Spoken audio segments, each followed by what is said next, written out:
Good afternoon, Ladybugs and Yellow Jackets. Welcome to this Friday's episode of Author Reads here on Fae Productions.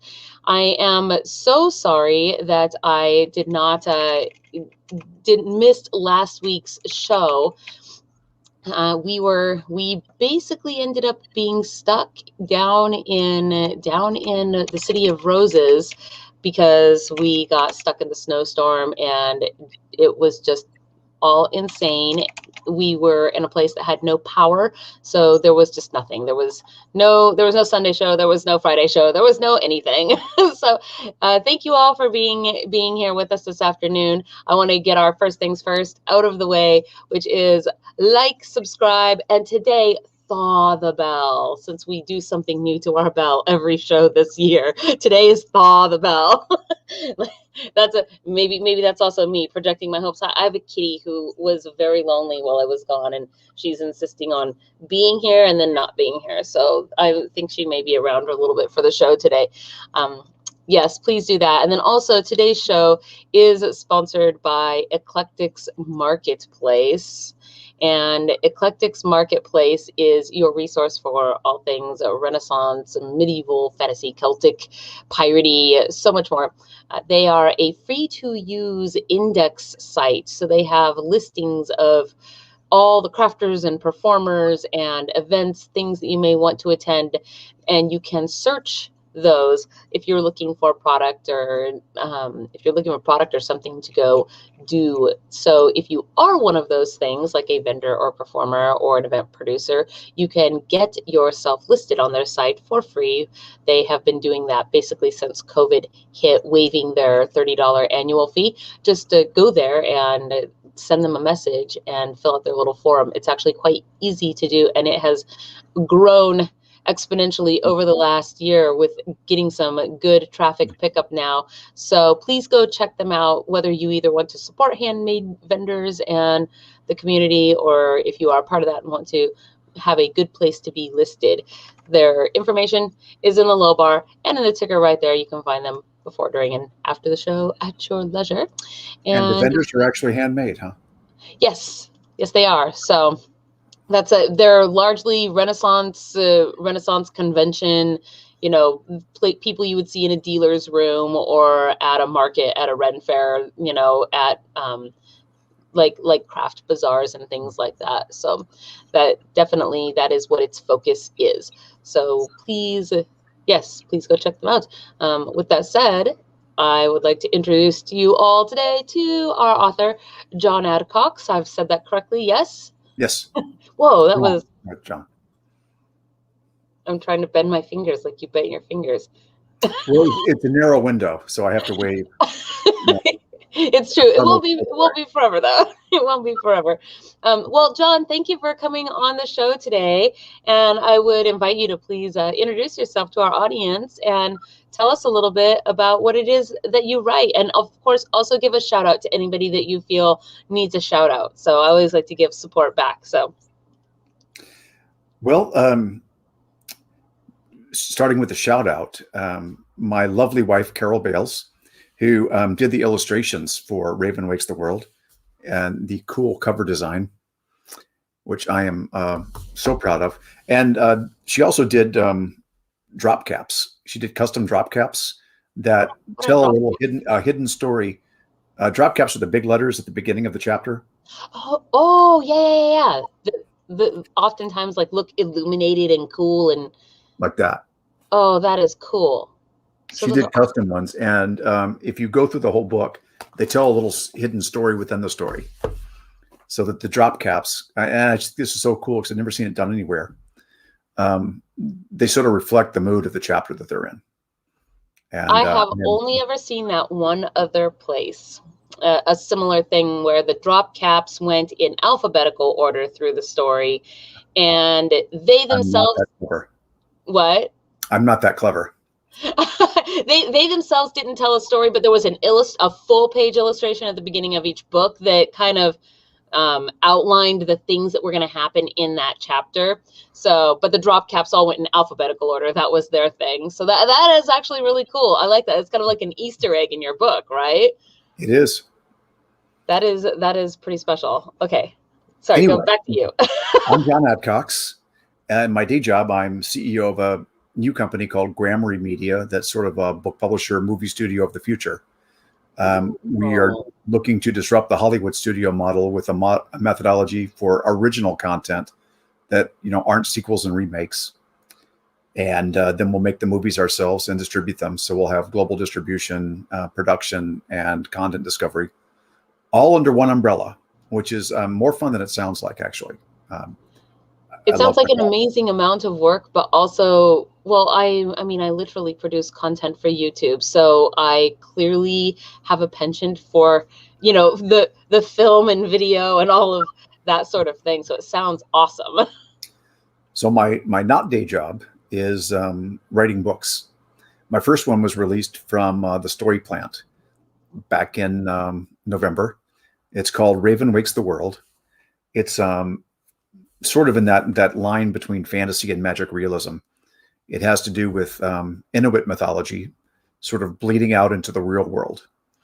The Inuit creation myth, and it deals with the fact that stories can heal us.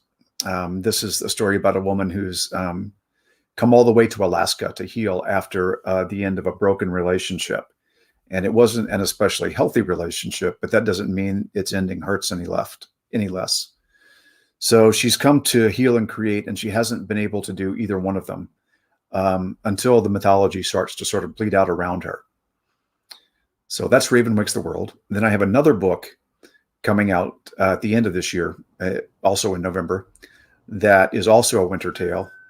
That's a ghost story. It has to do with finding the original source for an urban legend, one of those Oh, friend of a cool. friend.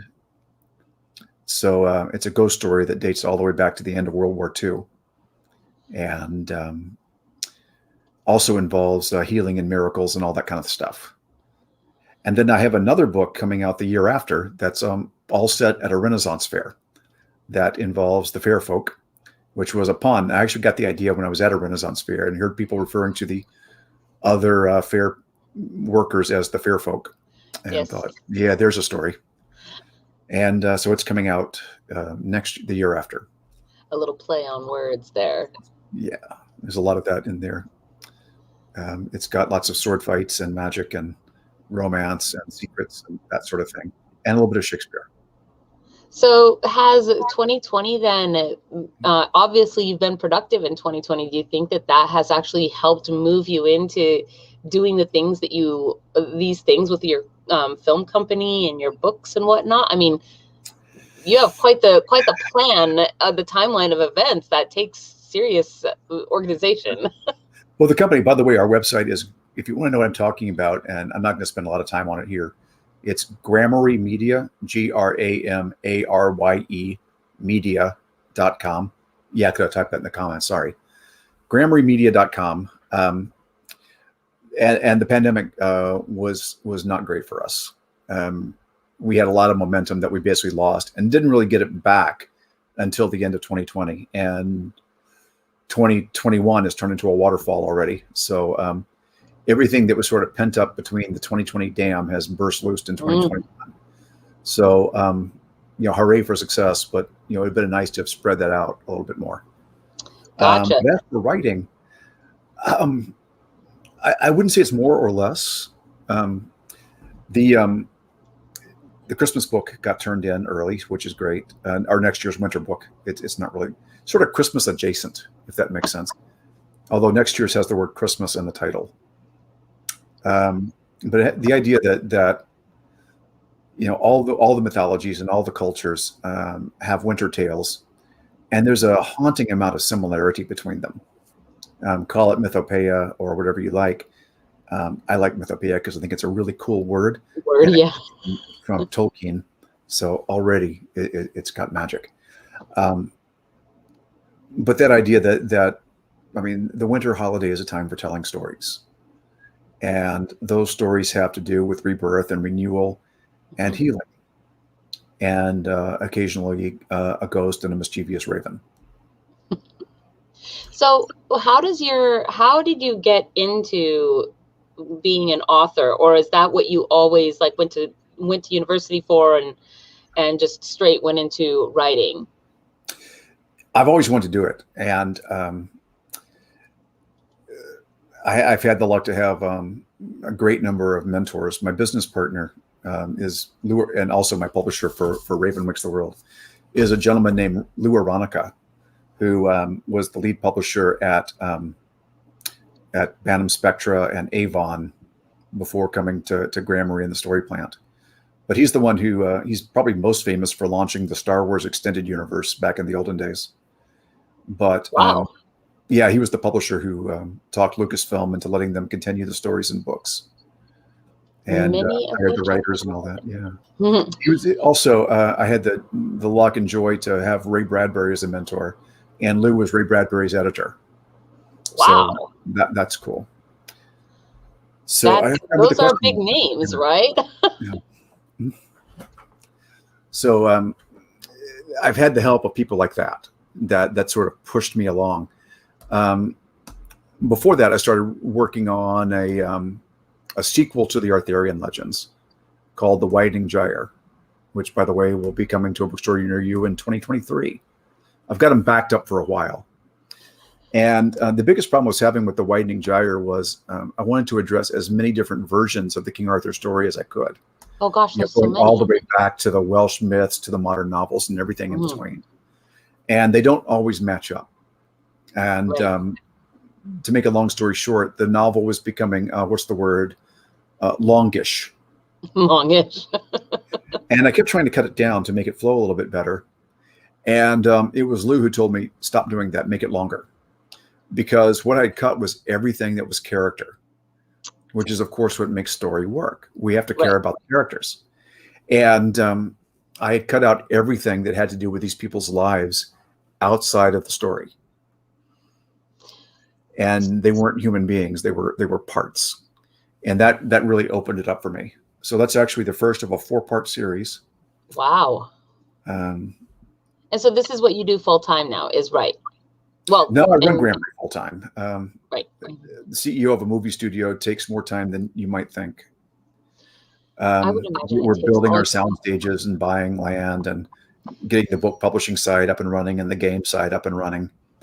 And we went through an incubator called Flashpoint at Georgia Tech. And if you ever start a business, I beg you to go through an incubator, because most of what you think you know about your company is probably wrong. And they help you see that. And that was certainly the case with us. But one of the things they asked us over and over again was, who do you care about? Because that's who you should be serving with your business. And for us, it was the fan. Uh-oh. Did you freeze on me? Did I freeze? What has happened? Is somebody frozen? Hey. Yeah. Is it me or him? He froze. Uh-oh, okay. So, sorry, it looks like we've got John is frozen here for a second. So I'm actually going to pop over here. So first of all, for everybody down there, his information, I assume he's going to come back to us one way or another here. So in the interim, I actually kind of want to take a look at this. I'm not sure how, Gramarye, is that how he pronounced it? Gramarye Media, but it's spelled like Kramer. I think I spelled that right. Yes, it looks like we have definitely, oh, nope, here he is. Here he is. I see him down below. Hi, how are you? Welcome back. I don't know what happened. I don't either, but it's crazy everywhere right now with the weather and the such and things. So, and sometimes the internet just does its drops off. So that's okay. I always have things to fill in just in case.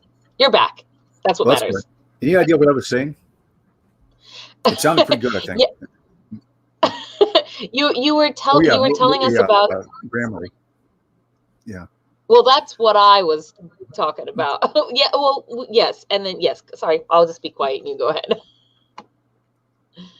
Well, the point is, writing is not my day job, but it's my love, and everything I do revolves around the idea of story. I think that story matters. It's important to us. And I'll give you a great example, is the Hunger Games.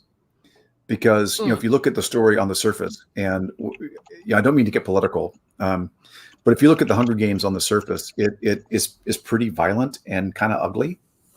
Yes. And so it's a rough story. I mean, kids killing kids, it's not the cheeriest subject. But I don't think that's true at all if you scratch the surface. It's a lovely story. And the reason for that is if you're in the 3rd grade and you're playing dodgeball with bullies and you come home and you've got school shootings and climate change on TV, that's what the world looks like to you. What the Hunger Games says is that you have the power to change it. That if That's you are true. perceive yourself to be in danger and you don't perceive that the adult establishment is stepping up to protect you, you can band together with your friends and go out and change the world and make meaningful, measurable difference. And if you look at the kids from Parkland, where they had the school shooting that are going around the country, and where they go, voting participation among young people has really gone up.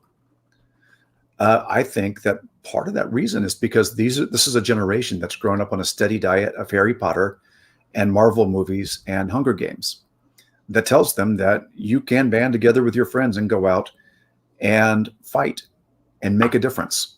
Do great They've and amazing internalized things. that, and that's their mythology, and that's the responsibility that and the opportunity that we have as storytellers. So my life has been about story, working out my personal theology through story, understanding why myth matters and why it shapes us. And Raven Wakes the World was sort of a first step into that world because it's about a story that very literally heals somebody. What do you think? So right after this question, then we'll get to the part where you do the reading and we get to hear from your book. But do you think that it is more important, that story is more important, or facts are more important, or somewhere in between? That's a hard question because in a lot of ways they get to truth from radically different sides. I mean, we have to have a common framework of fact if we're going to work in the world, and the fact that we don't currently is a major source of trouble. Story is more about how we survive amongst those facts, how we relate to each other, and how we're supposed to change and grow. I mean, stories provide a map for our lives and our psyches. By the way, I didn't know about the tiara thing. What do you mean? So you didn't wear yours? No, I do. I do have a pirate hat. That is fabulous, and you should wear it, especially while reading, as long as it doesn't block your light. So this has been in my office for years, and I've never actually had an opportunity to put it on. Wear your tricord. Yeah. I love it. But your tiara has inspired me. So we were talking about stories or something, facts, right? Yes, I was. Well, because sometimes I believe that the power of stories, as you have said, is incredibly important to the human experience, to our lives. It informs. People can identify more easily often with stories than they can with the actual facts of the world around them, right? Oh, that one's cool looking. There's another pirate hat as well. That one's awesome. Yeah. Okay, yeah, wear that one. But so I just got to thinking while I was listening to you talk, I wonder what really sometimes is more important. Is it more important how we perceive the world and therefore stories, or is it more important what the facts of the world are, right? And it's impossible to answer. I mean, which is more inhaling or exhaling? But I think that you answered it, really quite well, that they are both important and they inform different parts of us as people, right? So I thought your answer was really quite good and thought provoking. Yeah, it's hard to answer a question about facts when I'm wearing a pirate hat. So pirates existed. Pretty clearly leans into the story side. In fact, I thought that pirates proved that climate change existed if you follow the mythos of the spaghetti monster. I could have that all mixed up, though. I don't know. Well, you certainly got me mixed up now. Well, so it's about 2:30, and for those of you watching at home, this is how then it's 5:30. Real time 5:30. In real time, hold on, isn't real time GMT? So it's actually more like 9 hours ahead. No, that's pre-time. Pre-time. That's actually kind of funny. It's a lot I mean, funny. they like the people that got up early to make coffee and have everything ready when the rest of the world gets up in real time, which is, of course, Eastern Standard Time, You know what? as everyone knows. I'm actually okay with that, because that basically means, I mean, if we're gonna go with GMT being pre-time, and arguably therefore people that get up at zero dark 30 to make coffee might actually have a hint of, chaotic evil in them or something, because who wants to get up that early? Then you guys get up on time, and out here where we fairies are, I am habitually late to everything. So. So you guys get an extra 3 hours of sleep, though. Yeah, I mean, that's how it would seem, but it's not necessarily how it works. An extra 3 hours of sleep. Okay. I can imagine people watching this are thinking, man, I'm not reading that guy's book. Or maybe they're thinking they are going to read it because it's going to be hilarious, because you have excellent dry humor, sir. I love it. Well, thank you. You're welcome. So here's how this works. I will shortly here turn the screen over to John, that he might read to you from his book today. And while he is reading, I will be with you all in the comments and be able to take questions from you all as he's reading. Then when he is done, we will pose those questions to him for a little Q&A, and then we will have our classic drawing at the end of the show. So with that By said, the way, yes. thank you for the for those of you who weren't backstage with us before the show started. I got the instruction to read aloud because I was just gonna read. Yes, it must be In allowed. a smoldering sort of way, but I now know that I'm supposed to read out loud. So. I want to know what silent smolder reading looks like, though, because now I'm Well, curious. that's for the Patreon only content. Patreon. Okay. Because YouTube has standards. Okay, so oh man, okay. Air is good. With that said, I shall turn the screen over to you here. I'm putting myself on mute, and feel free, sir, to read to us at your leisure. Okay. This is Raven Wakes the World, and it's A Winter Tale is the subtitle. And this is the Raven. And this, I guess, could symbolize the world. But anyway, it starts with an epigraph that says, in the earliest time, when both people and animals lived on the earth, a person could become an animal if he wanted to, and an animal could become a human being. Sometimes they were people, and sometimes animals, and there was no difference. All spoke the same language. That was the time when words were like magic. The human mind had mysterious powers. A word spoken by chance might have strange consequences. It would suddenly come alive, and what people wanted to happen would happen. All you had to do was say it. Nobody can explain this. That's the way it was. That's from Edward Field, Songs and Stories of the Nestilic Eskimos. Chapter 1. All the world was white. It was cold, and all the world was white. Snow covered the stony island, and from where Katie Mason stood, the icy landscape blended into the overcast winter sky, white melding into frigid white, without shape, distance, or horizon. It was the white of a barren campus, or fallow stone, art stillborn.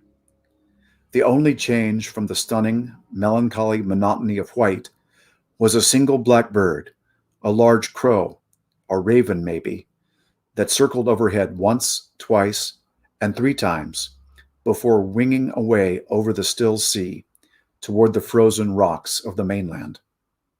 I wish he'd stayed, Katie said aloud, her syllables disappearing in a cloud of frost. I could use some damn company. The mist carried her words away, and then they were lost. She pulled her coat more tightly around her. She wished she'd worn a second shirt beneath her sweater. The wind had teeth. She didn't shiver. She was too numb for motion. She should be moving. She knew that. But she stood still, like a statue shaped from ice. She'd planned to take the boat to the mainland and then drive into town. She would need supplies soon. Soon, nothing. She'd needed them yesterday. Coffee and wine, food and paint. Well, not paint, not really. She had plenty of paint. The boat, across to the truck. One step, then another. Who knew? Maybe the new chisel set she'd ordered would be in. Maybe if she had the new tools, the novelty would spark excitement, and the excitement would flare into passion. Passion. That's what she needed. Then maybe she'd be able to sculpt again. Maybe. But it was so cold, so terribly cold, and the wind reached through her heaviest coat and sweaters to chill her blood and frost the very marrow of her bones. Maybe it would be warmer tomorrow. Yes, tomorrow would be soon enough. She could go into town then. She went back inside. The cabin's great room was to have been her studio.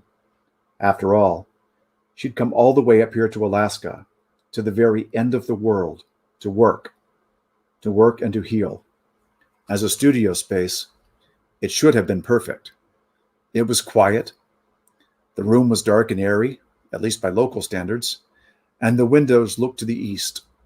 They were small, true, but when there was light, they let it in. The overheads were white, but not too harsh, and they cast few shadows. Her tools and brushes were arranged just the way she liked them. The room had no sink, but that was okay. The kitchen waded just through the door, and the sink there was a great steel industrial one.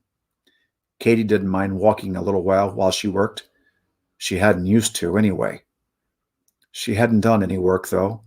Nothing more than a few false starts and aborted attempts. Here and there, the project she'd begun, or planned to, waited, still lost in barren stone or empty canvas. Sheets of glacier white canvas, stretched in frames, glared accusations at her. Blocks of stone and plaster, with just a few chips chiseled away, lingered. Children neither were born nor aborted, the shapes and form of the art still frozen in slabs of unmoving white. Only one showed any recognizable sign of creation at all. She'd begun a statue, but her effort had revealed only a single arm, fingers curled and grasping, like the limb of a drowning man reaching desperately for life from beneath the surface of an ice-covered northern sea. Katie stood still and looked at it for a long time. She should work on that one, she decided, or something. Anyway, she needed to work. When she was making, she wasn't thinking about Billy.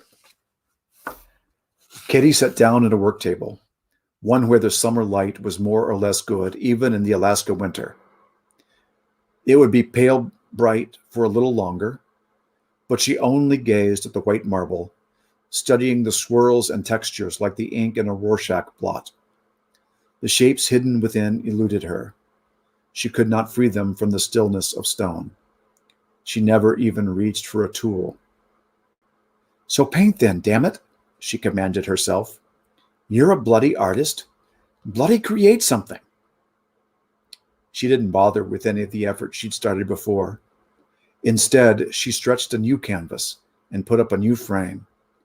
When she finished, when it was ready for her at last, she saw that it was white and pure and perfect, like a field of new snow, so very lovely in its desolate, pristine emptiness. She couldn't bring herself to touch it, to spoil its empty, virgin ice perfection. Her heart was numb. If only it wasn't so cold. An hour passed before she gave up. She poured herself a mug of Irish mist, pulled her favorite chair to the window, where she could catch the last of the dim, fading, fatal light, and stared at the pages of a book. She tried not to think about Billy. After 2 more Irish mists, she almost succeeded. That much, at least, was good. If she wasn't healing, at least she wasn't hurting. The pain lay still, numb, in her breast. That was enough. When night came, she went to bed. After 3 more days, she found herself out of everything. She'd finished the last of the milk more than a week ago. The bottles of wine and Irish mist were empty. Even the last can of SpaghettiOs was gone. Katie hated SpaghettiOs. She'd purchased the cans out of habit. She used to keep them in the house for Billy. "I like the kind with meatballs," he'd said one time as he helped her unpack her plastic bags. Katie had done the shopping in those days. Billy didn't like to go to the store, not even the new Stop and Shop with the scan-it-yourself checkout lanes. He said it embarrassed him to be there when she paid for everything because he never had any money. Katie thought it made him feel, well, humiliated that she had money, even though he never actually said so, and even though she never had very much, especially not when shared by 2. "Your stuff's so much more commercial than mine," he told her. "My art confronts people, you know? Yeah, it's like a punch." He slapped his left palm with his right fist for emphasis. "Smack! Right in the gut. You know? It makes them uncomfortable. That's why they don't buy it." "Maybe if you finish your series," Katie had suggested softly. "Do your show. Right, baby? Just let them see." Billy looked at her and rolled his eyes. "I'm not commercial. I'm not like you. I'm moved by a muse, not money. Muses don't work on goddamn deadlines, you know? Christ, babe, what's wrong with you? Why can't you even see that?" Katie had felt very small. He tried to be gentle, but she'd heard the accusation in his voice and the contempt, just like when he'd unpacked the SpaghettiOs. "They were out of the meatball ones, honey," Katie had explained. "I looked. Okay? Look, I got the ones with little hot dogs. Can't you eat those? Just this once? Or here, let me make us something." Billy hadn't answered. "Baby, I did my best, okay? Maybe you can come with me next time. Then you can pick out what you like, okay?" "Honestly, Katie, sometimes I think you do these things just to belittle me." He'd shook his head and walked away. He'd sulked for the rest of the week. That was before, a lifetime ago. Billy was gone now, and she was in Alaska, and she'd still bought the stupid cans, the ones with meatballs. Now, even they were gone. So was the last of the coffee. Worse, the roof had started to leak again, and snow swirled in to settle like dust on the cold stones and barren canvases she hadn't even begun to make into art. That's the end of chapter 1. Chapter 2. Go ahead. Oh no, I was going to say, okay, I think that actually you can continue on. So onward. Great. Chapter 2 is also pretty short. It's called The Memory of a Winter Dream.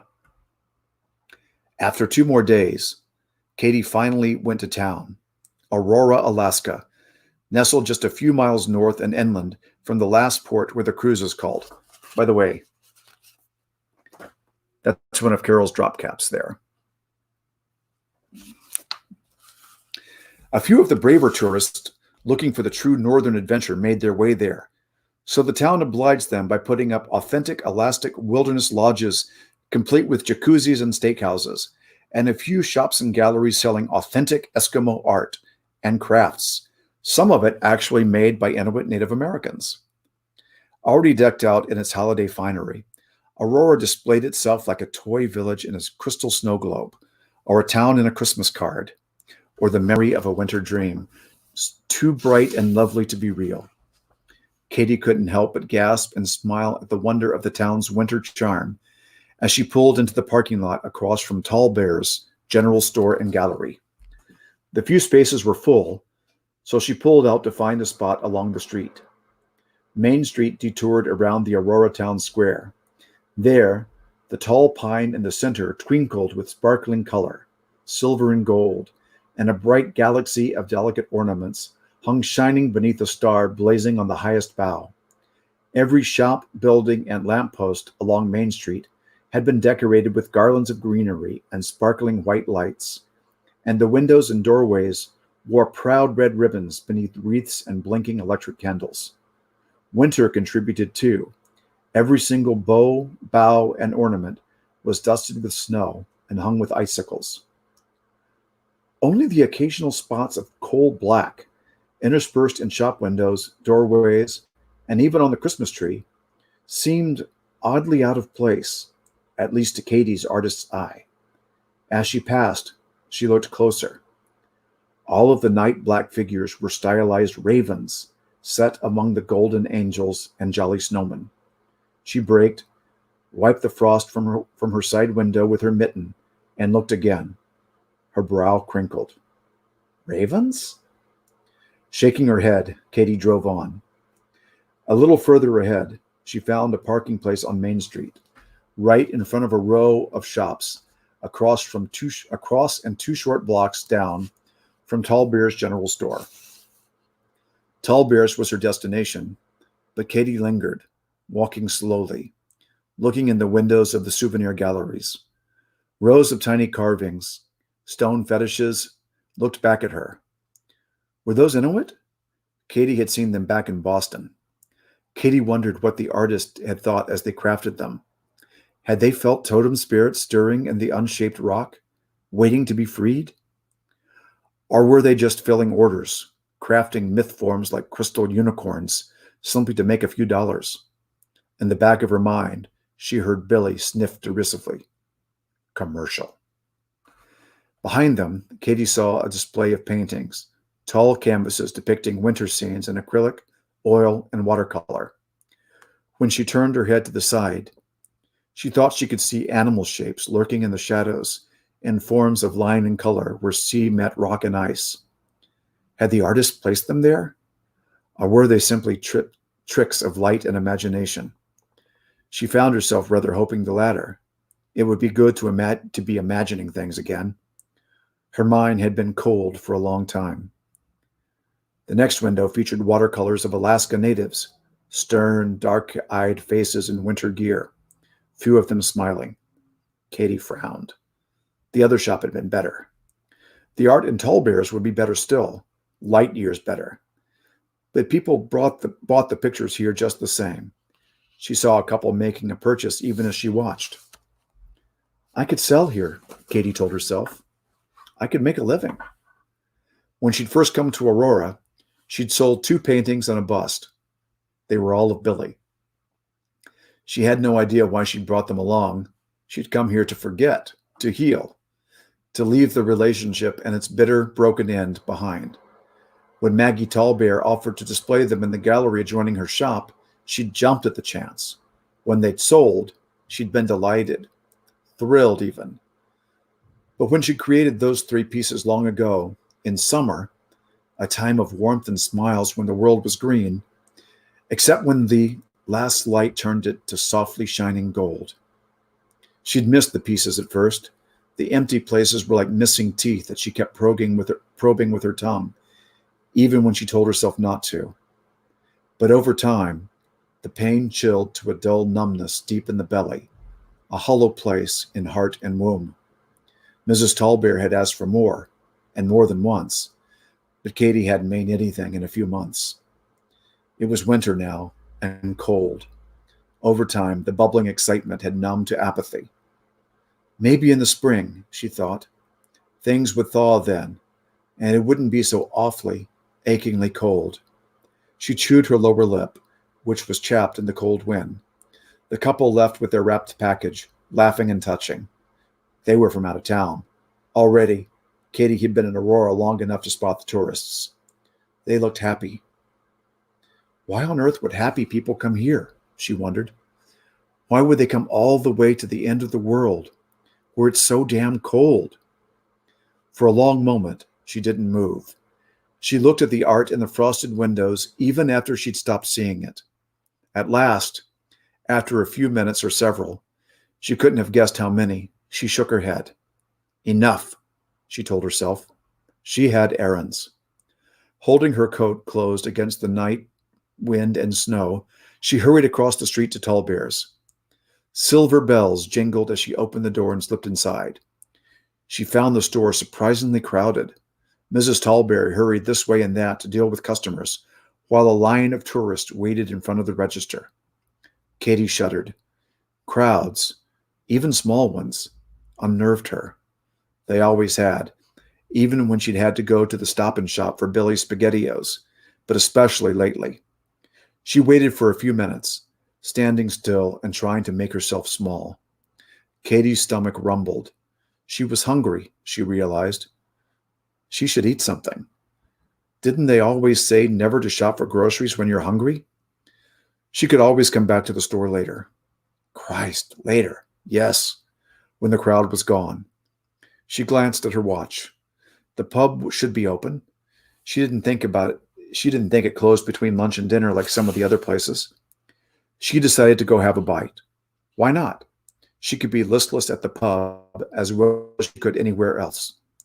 Maybe when she returned, the store would be empty. Besides, the diversion would delay Maggie Tallbear's inevitable questions about her art, for a little while anyway. Plus, if she ate in town, her groceries would last one lunch longer. That would make one more day before she had to trudge all the way back to Aurora for more supplies, which meant one more day in which she might actually make something for Mrs. Tallbear's shop. And if she didn't, well, that meant one more day before she'd have to face her disappointed, reproving gaze again. The snow fell harder as she left the shop to walk beneath constellations of twinkling Christmas lights that crisscrossed over the streets on wires, while an unkindness of ravens danced and twirled all around her, a swirling maelstrom of black and frozen white. Sam's old stone wall pub was just a block or two away. Wasn't it? For a moment, Katie stopped and turned around, disoriented. She looked one way, then the other. In the snow, the streets looked the same. Choosing a direction more or less at random, she cut down an alley and across a snow-covered parking lot. She frowned. Shouldn't the pub be here? Had she made a wrong turn? How could she? Aurora only had 6 streets. But no, there it was, just around the corner, a few doors down. She'd missed the chalkboard specials menu, which hadn't changed in decades, and the wooden sign both in the snow. The cold numbed her cheek and bleached away the last of her blush. Katie hurried across and pushed the heavy oaken door open. She closed her eyes and breathed, relieved to escape the blasting cold and the optical overload of dervishing snow and spitting color as she stepped into the pub's dark warmth. By the way, Lou Aronica, my editor, pointed out that I have never to this day written anything that doesn't have a pub in it. That's not the story, but there you go. She closed the door firmly behind her, hushing the wind. This late in the afternoon, most of the lunch crowd had gone. New Sam himself stood behind the bar, chatting with the only other customer as he finished a steaming bowl of Sam's special chili and a mug of foamy red ale. New Sam's name wasn't really Sam, it was Jim, but the pub's name was Sam's and the pub was his. Nor was there anything apparently new about the swarthy-faced, white-haired, long-bearded old man. But the Aurora locals started calling him New Sam as soon as he took over running the pub from his grandfather, the first Sam. All these long winters later, everyone still called him New Sam, even after most of them had long since forgotten why. Katie sat down on the last stool at the other end of the bar, the one farthest from the other customer. It was also furthest from the fireplace, but that didn't bother her. Even at the distance, the warmth from the crackling little blaze melted away the ice from her buttons and brought life back to her cold fingers, enough so that she could pull off her coat. Once free, she placed it carefully on the stool next to her. The cold reached her again, but it wasn't as bad. She hardly noticed it anymore. Cold had become a part of her. Her heart's blood was frost, and warmth was a long ago, unfamiliar thing. She felt very small on the big stool. That feeling, that sudden sensation of intense smallness, coupled with her hunger, to make her feel altogether insubstantial. She felt light, like a ghost, like a cloud that might drift away with the merest puff of a bitter winter wind, to be lost forever in snow and sky. A part of her liked that idea, to escape, to see the world from above, distant and small, like a painting hung too far away to see its individual brushstrokes, to study it from on high before she disappeared into endless empty blue. She didn't float away, though. Instead, she studied the menu spelled out neatly on the chalkboard behind the bar. "Don't bother with that," New Sam told her with a smile. For a moment, Katie panicked. She'd forgotten he could see her. She was a woman, not a spirit or a cloud. "All we have is chili," New Sam continued, "and all my pots and pans are in the washer. So there's nothing else till dinner time." He shrugged. "So it's chili, or wait a couple hours." Katie frowned. Chili? She'd planned on something lighter, like a salad maybe, even though she hadn't eaten anything more than crackers in a day or two. But chili? Chili was so substantial. It was fire that made her legs heavy and anchored her to the ground like stone, bones of the world, or the roots of a tree. "It's really good chili." Katie looked around, startled. The other customer, the man at the end of the bar, had spoken. He smiled at her. "Sorry," he said. "Didn't mean to make you jump. But it is good chili. Warm and hearty. Good and spicy, but not too hot. Peppery. No beans to ruin it." Katie looked over at the man, giving him more than a glance for the first time. At once, her artist eye began to stir. His hair fell long and straight and shiny black, framing native Inuit features. But his face wasn't round like most of the locals. It was long and sharp, a face of edge and angles, and his eyes were a deep and bright black, like the patches of sky between stars. For a moment, Katie wished she had a sketchbook. She longed to capture that face, to hold it, to make it into art. It was a feeling she'd almost forgotten. She hadn't experienced it since Billy. She looked quickly away. "I can add some beans if you want 'em," said New Sam. "Got a pot going, with a little chili juice to flavor 'em. If you need beans, that is." "Better without 'em," the other customer said. "But have New Sam here add you some cheddar." "I'll have the chili," she said softly. "Beans?" New Sam asked. "No, thank you," said Katie. "Good choice," said New Sam with a nod. "Don't forget the cheddar," the other customer suggested. "The cheddar comes with it," said New Sam. "You can sprinkle it on or not, up to you. Want something to drink?" What?" So many choices, so many questions to answer. Katie had been on her own for a long time. She'd forgotten what it was like, the frenetic vibrancy of even the simplest casual human contact. She'd forgotten how many demands there were in conversation with strangers. She longed for the familiar comfort of solitude. She wished she could be home again with a blanket. She wished she could curl up in a cocoon and sleep. "You seem a little lightheaded," New Sam said, not unkindly. "So maybe not a beer, eh?" "Not on an empty stomach. I got sodas or water. How about that? Or hey, how about some coffee? The coffee's good." "No, it's not," said the man at the end of the bar. "It's hot," New Sam said defensively. "It ought to be," the other man said with a grin. "It's been on the stove since what? Yesterday? Last week?" The man was handsome, Katie noticed. He was lean and strong, like Billy. But this man liked to grin. The smile was as much a part of him as the color of his eyes. She wondered what Billy would have looked like if he had smiled more. It probably would have ruined the sullen, bitter artist look he cultivated so carefully, she decided, since he'd never actually produced anything in the time they'd been together. That moody, cynical persona was just about all that let him hang on to his claim of being an artist. "How long's that brew been cooking, anyhow?" The man's words snapped her thoughts away from Billy in the past. She was glad. The pain had begun to creep on her again, a little anyway, and she felt suddenly warm. "Since lunchtime," Sam said. He glared and shook his finger at the other man. "Now hush up, Luke. You're going to drive my customer away."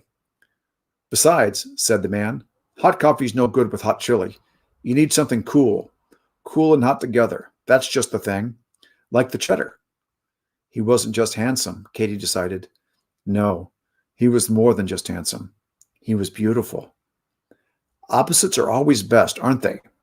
He seemed to expect an answer, but Katie didn't know what to say. That's why twilight's the prettiest time of day, isn't it? When the sky turns that deep purple color.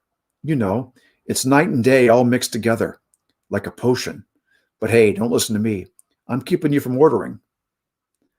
I'll have water. Katie looked down again. Coming up, said New Sam. He disappeared back into the kitchen area behind the bar. Hi, said the other man. Katie looked up, startled. What? The man smiled again, still looking at her. Hi, he repeated. His smile widened. Here, I've been helping you order your lunch and all, and I haven't even said hello. Hello. Katie was confused. The man seemed to want something from her. Didn't he? Why else would he talk to her? Why couldn't he just let her be insubstantial? Couldn't he see that she wanted to float away like winter mist? I'm Lucas Touloucum, the man said. God, but he was beautiful. No man had any right to be that beautiful. I'm Katie Mason, she said, a sound something between a squeak and a whisper. When her voice returned to her, her blush made her cheeks warm. New Sam brought her a tall glass of water without ice and a bowl of steaming chili with cheddar on the side and a hunk of warm bread. The bread's fresh, New Sam promised. Just made a few loaves for the dinner crowd. Katie ate some of the chili, trying it both with and without the cheese, and nibbled at the bread, then paid her tab as fast as she could. She didn't wait for her change. She didn't look back at Lucas either, nor did she answer when he called out a friendly, See you later, Katie. She hurried away and escaped back into the cold, where the wind and snow numbed her into calmness again. And here's another of the drop caps. So that's the first 2 chapters of Raven Wakes the World, which is available at your favorite bookstore, even as we speak. I love the drop caps. Those are really actually nice touches that are in there. Thank you so much for reading to us from that. We do have some questions. If you'll give me just 1 second, I will. Oh, take 2. We actually have more. Oh my gosh, it's 3 p.m. Wow, that time actually went super fast. Oh dear, cat number 2 wants to come visit me. So let me, if you don't mind, do you need to be out of here shortly? No, I'm allowed to stay out late on a Friday. All right. Awesome. So here we go. Let me scroll back and find our questions. And also, I am going to take down our little ticker here for a minute. So here we go. From Gunther. Since you are an author and working in movies, which writing do you think is harder, books or script writing? Oh, golly. They're both hard in different ways is the real answer. But since that is a cheat, I'm going to say I think screenplays are easier, partly because they're shorter. And I've also found that screenplays make great outlines for novels.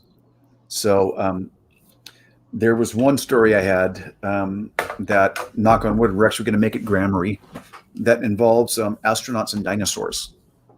Because who wouldn't like to see a story about astronauts versus dinosaurs? And I had the idea for the screenplay first, and I started working it out as a screenplay. And I wrote the outline, and then I got impatient, and I thought, well, I'm going to just write a few scenes to be sure that it's actually going to fit my outline, that I'm actually doing the page count right and all that. And of course, then I knew the story so well that I just completely wrote the screenplay. And, you know, I did a couple more polished passes at it, but by and large, what came out is the final. And then I decided to go back at Lou Aronica's, my editor's encouragement, and turn it into a novel. And I basically did a save as. I took the screenplay words and started writing novel things around them. And when I finished, I found out that it, what's the word I'm looking for, sucked. It really read like a novelization and not like a novel. So it took me probably 2 or 3 more passes to make it feel like an actual novel that had a life of its own and where the characters became human beings, um, and really went through their own journeys and arcs in a different way than they did in the screenplay. It's the same story and the same beats and the same jokes, but it works as a novel now, I think. And turning that screenplay into a novel was one of the hardest things I ever did. Do you think that it would be easier for you to do if you did it in round 2, now that you kind of know what it takes to bring the 3D element to your characters? Or, I mean, 'cause it's kind of what a draft is for, right? Is to figure all that stuff out. Yeah, I'd like to think it wouldn't be that hard again. I've been thinking about this for a long time, especially about story structure. And I did a video for the Broadleaf Writer. It was originally for Georgia State University, and I did it again for the Broadleaf Writers Conference here in Atlanta. And there's a video of it on my website. So if you go to johnadcox.com, it's the only video in the menu.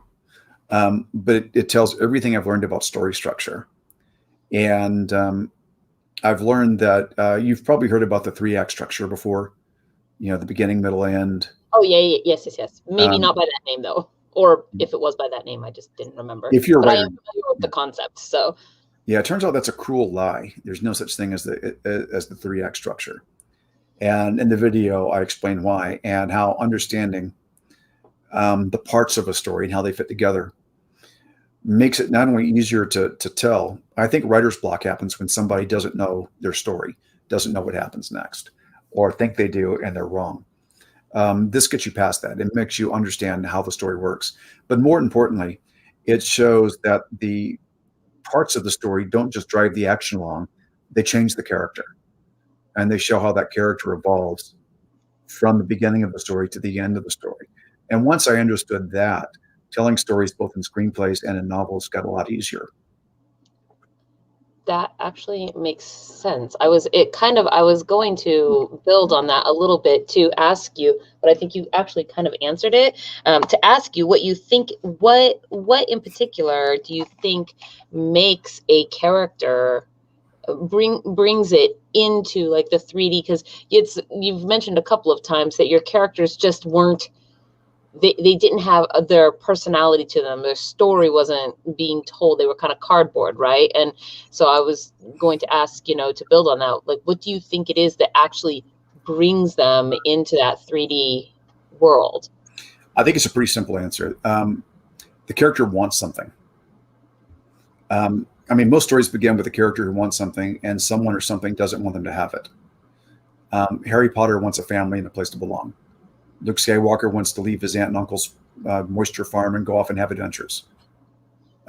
Rick Blaine wants to be left alone, although that's not really in Casablanca. Sorry, I'm old. I've seen Casablanca. Thank you. You wouldn't believe how many people have it. Mr. Banks in Mary Poppins thinks he doesn't want anything, but he does. He wants to be a happier, more whole man, and he gets that by learning to relate to his kids better. The main character changes, and I think that's the key. Is they want something, and the course of trying to get that changes them. And there's something that's trying to block them from having it. And it doesn't always have to be another character. It doesn't have to be a Darth Vader. The adversary can be, if your story is about trying to climb Mount Everest is the adversary. Right. In Good Will Hunting, Will Hunting is the main character, and he's his own adversary. Right. And the other thing is the structure of the story itself. The reason I believe so firmly in the 4-act structure is because in the first act of the movie, the first 25%, your character is in some way an orphan, and then a wanderer, then a warrior, and then a martyr. So, I usually use Star Wars because I thought everybody in the world had seen that, the original Star Wars. But when I gave this talk at Georgia State, I found like half the kids there had not seen the original Star Wars. And I'm like, children, you have homework. Anyway. I can't even imagine that. I mean, if for no other reason, then the franchise is still going. You would think that anybody that's like even into something like The Mandalorian would wonder about the extended universe from which it derived. I thought so too, but I was mistaken. Wow. Anyway, for those of you at home watching that have not seen Star Wars, you have homework. Read Ravens Wakes the World and then watch Star Wars. But the Starting with character A is in New Hope, some we way can an say orphan. that. A New Hope, not Star Wars #1. Star Wars technically #4. Well, yeah, nowadays. In my day, it was just called Star Wars. Yeah. There was no subtitle. It just said Star Wars. And we loved it. We I didn't think need a subtitle. everybody Anyway, loved in the first act, your character is in some way an orphan. Harry Potter and Luke Skywalker are literal orphans. And Casablanca, Rick Blaine has sort of shut himself off from the world and his past and his friendship and sticks his neck out for no one. He's made himself an orphan, right? At the 25% into the story, you have what they call plot point 1 that turns the story. The best example of a plot point 1 I can think of is The Matrix, when Neo has to choose between the red pill and the blue pill. Yes. And when he makes that choice, the story is going to be different. The story can't go back to the way it was. Right. In Star Wars, 25% of the movies, when Luke goes back and sees that his aunt and uncle have been murdered. So he's been wanting to leave and go have adventures, and he can't. Now he has to. He can't go back to the home he's known. The story must change. And when you're writing a story, when you get to these points of causation, if you've done your work well, whatever happens there makes the next part of the story inevitable. So it doesn't feel like a coincidence. It doesn't feel like a random choice. This is what must follow from what's come before. And then halfway through the story, you have another one of these inflection points. It's called the midpoint because it comes in the middle. Mm-hmm. In Star Wars, it's when Luke Skywalker finds out that Princess Leia is on the space station. She's being held, and he's going, "We have to go rescue her." And Han Solo's going, "No, no, no. The old man wants us to wait right here." But Luke says no. And this is the first time that Luke starts making decisions and driving the story. He leaves to go find R2 because R2's run away. He didn't make that decision. He leaves with Obi-Wan Kenobi because his aunt and uncle have been killed. And Obi-Wan Kenobi decides where they're going. This is the first time that Luke starts making decisions.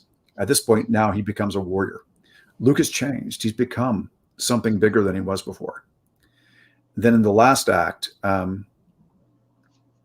is the martyr stage, when there's one hope and Luke has to sacrifice everything, in this case, literally his life, for the greater good or for the world he hopes to see. And in your story, something happens in that last 25% that brings everything into the open. In the Greek tragedies, this was the only plot point they used to have. It was called the revelation or the reversal. In comedy, it was a reversal where the story would change directions. In tragedy, it was the revelation, because that would be when you'd find out something like, "Oh my gosh, that was my mom." And right. In Oedipus. And at that point, the story's going to go in a different way. So understanding all these points, and then you can actually break it down further into 8, but I go into that in the video. And I know it's after 3 o'clock out there, and you guys probably have to do whatever it is you do in California or on the West Coast. At 3 o'clock. Technically, I'm Seattle area, so Northwest. And that's different? That's not LA? Well, I'm sorry? That's different? That's not LA? I'm kidding. Sorry, I know it's LA. Definitely not LA. I had to letter Kenny reference in there. LA. Right, yeah. Let's see. So I hope I asked you a question, because now I've forgotten what the question was. So that's okay. The question was about which one is harder to write, screen scripts, or that was the original question, was what's harder to write, scripts or books? Oh yeah, novels are harder. And let's see. So we have this one. I have to put it up in 2 parts because it was long. So the comments divided it into 2 parts. So it's filmmaking ends up involving many different people's artistic vision in the creation process, and book writing has comparably fewer minds in its crafting. How would you characterize the effect these 2 creative processes have on the development of the story? Do they speak to different audiences and to different engagements with the story, like life lessons? The way it usually works is not the way we're doing it at Grammarly. In Grammarly, we're really building our whole process around the author and the fan community. We start with a book, and we publish it both as a regular hardcover that you can get online or at your favorite local independent bookstore. But also it's what we call ebook 2.0. I'm getting to your question, I promise. But since your question was in two parts, I get to take an extra minute. Anyway, we also publish it as what we call ebook 2.0 that are meant to feel like a book from the library at Hogwarts that's come to life. So you'll have like painted illustrations that start moving when you turn the book and like, hey, stop. Oh, cool.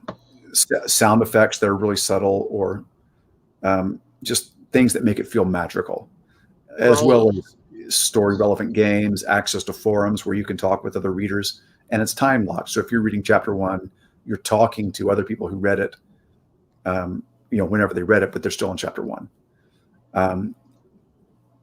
All of this makes a more immersive and magical reading experience, but it also lets us understand how audiences are reacting to the story.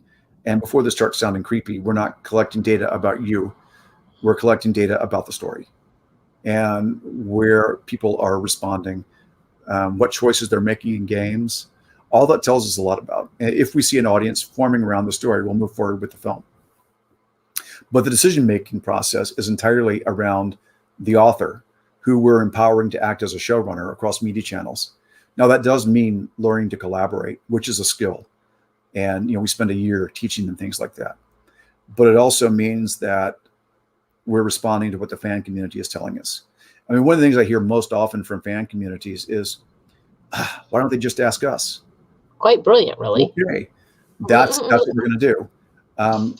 You're going to guide to a large degree what we adapt and how we adapt it, so that we can adapt it in a way that's most likely to please. Without the fan communities, it's nothing. The whole business doesn't matter, but nobody's embracing them and pulling them into the process.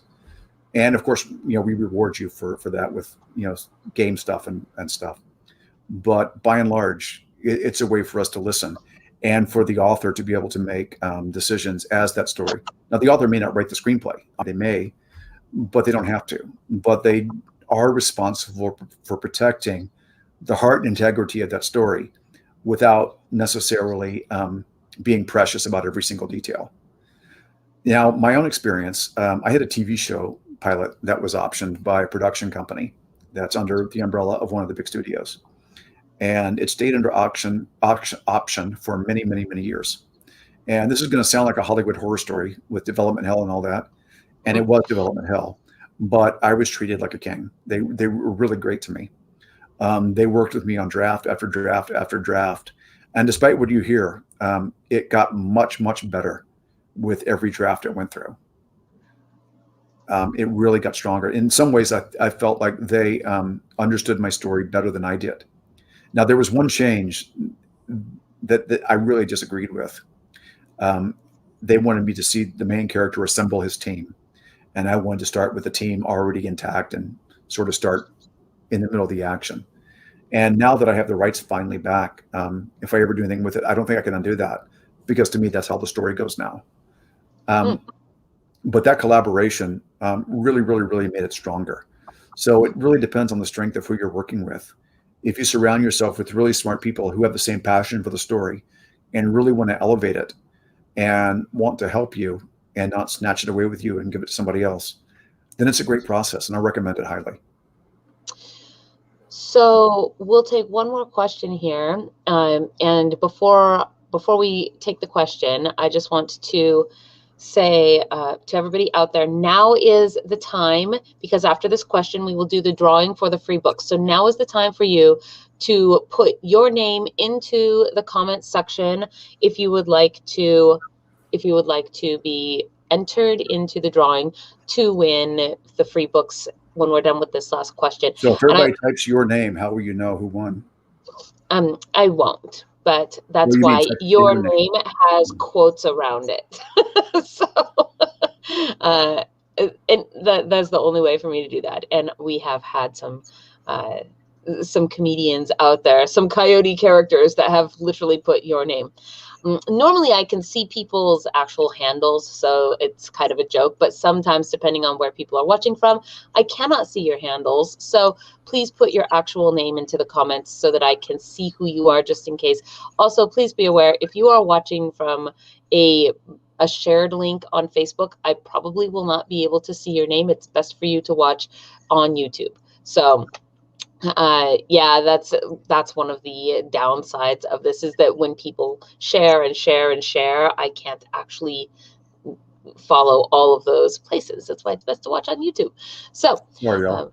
yes, but I also try to have some people out there watching the audience and pulling names for me while we do the show, in order to get as many of you guys in. If you want to be automatically entered into every single drawing that we do, you can join our YouTube channel by hitting the join button, or you can or join our Patreon. You can have a maximum of 2 entries for these for yourself, and you would be automatically entered into every single drawing we do, regardless of when you manage to catch the show.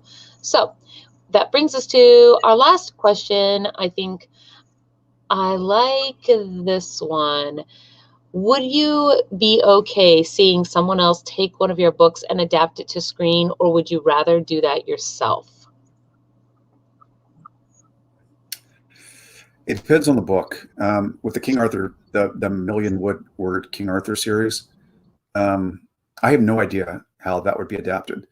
I really don't. It's structured as it was originally a trilogy, and I found out the middle book had 2 stories that were sort of competing, and they didn't really fit together, so it wound up being 4 books. And I have no idea how those 4 books would turn into even a Game of Thrones like series. So I would love for somebody else to do that. I don't think Raven would make a good script. So nobody. I did write a script for the next year's Christmas book, which is called Christmas Past. It's a ghost story. And that got optioned, and it got so off track that we never figured out how to adapt it. And then I got the rights back, and like 6 months later, it dawned on me how to crack it. And now I have a great script for it that we'll probably do through Grammarly someday. So I would definitely have a hard time letting go of that one. Blackthorn Fair, I'd have a hard time letting go of, the Renaissance Fair novel. I like the name Blackthorn. Me too. I think it's my favorite of my children at this point. Can I ask you a question that maybe I was a little bit of a fibber. I kind of have a question of my own that has arisen here, but for authors or aspiring authors out there, because I think you may be the only author I've ever interviewed that has your fingers in the film media pot. How would you suggest, if somebody wanted to, for their first time, to get something optioned of you, as you've been saying, how would you describe that they begin that process? What does that even look like? Golly, that's hard. The easiest and the shortest way is to enter screenplay contests. And there's usually an entry fee. It's like 25 or 30 bucks. And there's a bunch of them that are legitimate. If you do a little bit of Google research, like Blue Cat is one, Karis is one. There's a bunch of them out there. And they're read by the judges. Those are people who read screenplays. And for a living. They're the gatekeepers. And their job is to say no. Because they usually have 20 screenplays on their desk they have to read before they can go home. And they're looking for a reason to stop reading. So they're the ones you have to impress. Because if they read the whole thing, something's gone really, really, really right. And most of these contests will give you feedback. So if you win, hooray, you're being seen by screenplay readers, by agents, and by production companies, and that's fantastic. And if you don't, you're getting great feedback, and you can polish and re-enter. And some of them have more than one judge. That would be a great one to go to, because you never know. It's just not to somebody's taste. You got them on the wrong day. They've read 3 screenplays with astronauts and dinosaurs that day. I hope that doesn't happen. But it could. So finding the contest is the secret back door, I think. Or submit. And you can just Google something like that. Yeah, do some research and find if there's a screenwriting group in your neighborhood, and there probably is if you live in a neighborhood. And find out what people have entered there and what results they've gotten. with Challengers, my TV pilot, I had originally written it for a friend of mine who, long story short, had wanted to do something with the old pulp characters and was trying to buy the rights to every old pulp character you can think of, even characters that you have never heard of. Like there's one called the Green Llama, but he couldn't get the rights to any of them. Once he would get close, they would say, well, if somebody wants this, somebody else must really want them. So they would keep raising the price. And finally he called me in exasperation and said, hey, can we invent our own pulps? And of course the question that is always, sure. So I started working at it, and the more I read about the old pulps, is they really only work if you set them back in period, because you can kind of believe that Tarzan was raised by apes back in Victorian times. Yes. You know, but whenever you modernize it, and it's Tarzan takes Manhattan or something, it's Tarzan versus Spider-Man. Yeah, I mean, you can kind of believe that Professor Challenger, which by the way is where I got the name Challengers, could find dinosaurs in South America in Victorian times. But in the era of Google Earth, it just doesn't work. So he was going, fine, set it in period. And he called me like 5 minutes later, literally, and said, not so much with the period. People don't watch it. And to make a long story short, we can't afford it. So because it's a lot to recreate concept, that visually. The concept I came up with was these are the great grandchildren of pulp adventurers. And the reason they could have their ancestors could have so many adventures back in the day was that the world was really different back then, and something has changed. And the nature of that change is the secret history of the world. So these are the great grandchildren of a magician. Oh no, sorry, I'm back. That was me.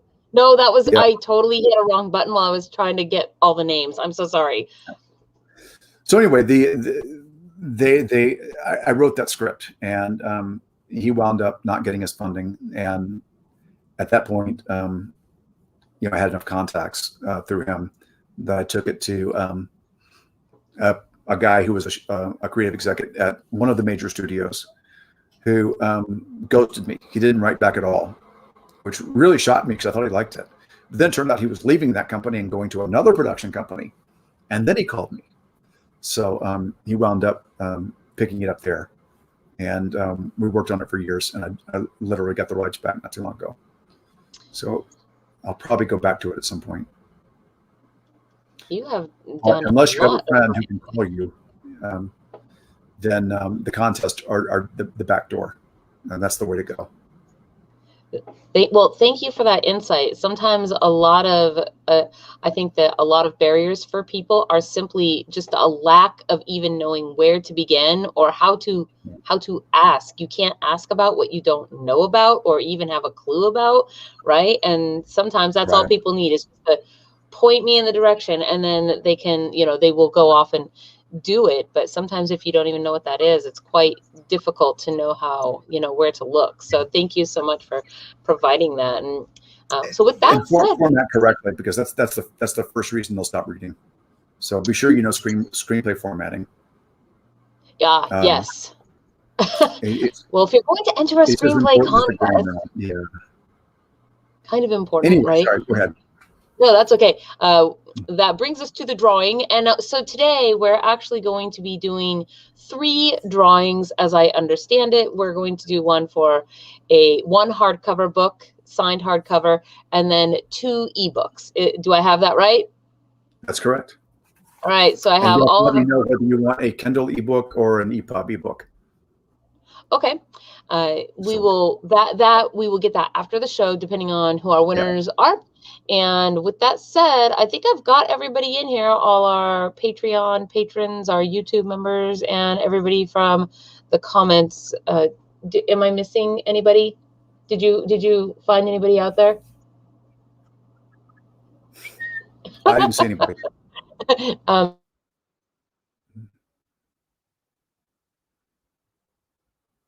Okay, so yes, we are doing well. And with that said, we will do 3 drawings today. That's exciting. Kind of makes up for Wednesday since we had such the crazy. No, that's just cool. Oh, thank you. It's like we were fortunate.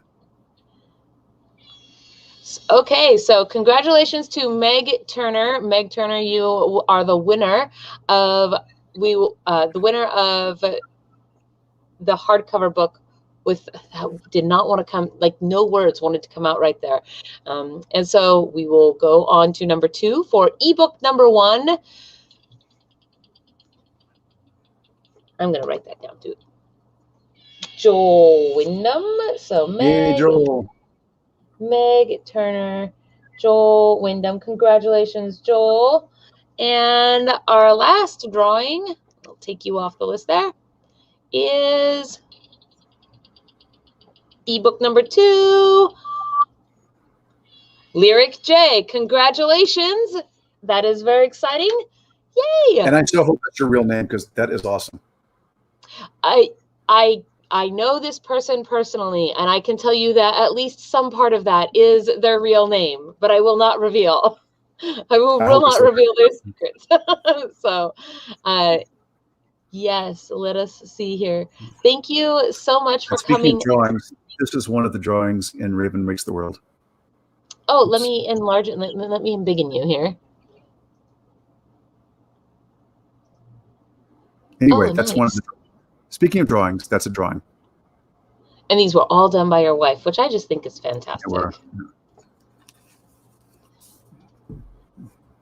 So with that said, is there anything else that you would like to say to our audience before we let you go today?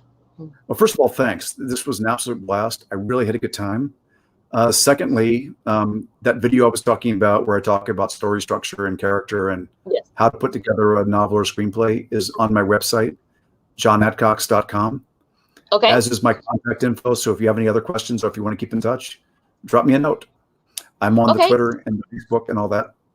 And all of your information is also in the low bar, so it will be up after the show since the videos stay up indefinitely, and people can come back at any time to check the descriptors on that and find the connections to you.